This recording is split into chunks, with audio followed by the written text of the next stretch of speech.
Ինձ հետաքրքիր է մեր նորընտիր падգամավորը պատրաստեց էծի, ինչ է սպասում այսօր ծեծ, քաշքշուկ թե փափուկ ընտրություններ։ Պատրաստվում, որ այդ հարցը կարծում կոռեկտ չէ, դեռ կողմը։ Ինչու՞։ Մենք նախորդ խորհրդանում տեսել ենք, հերակա տեսել ենք նաև տեխնացուների դրսևորում, որ տեսել եք, ակնկալում եք, որ լկտիության դրսևորում։ Դե հիմա ասում եք այսօր ըստ ձեզ ինչ է սպասվում։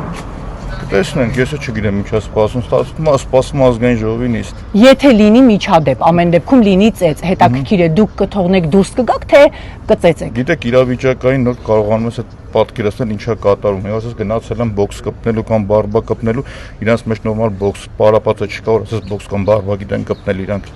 Լրիվ պարոն Մանուկյան, ինչ է խոստանում քաղաքացիներին։ Ես քաղաքացիներին խոստանում եմ, ոնց որ Երևանի քաղաքի ավականից ծառայել եմ իրենց շահերին, շարունակելու եմ ծառայել մեր ժողովրդին, մեր պետության շահերին, ազգային շահերին, ոչ թե այլ երկրների, այլ պետությունների շահերին։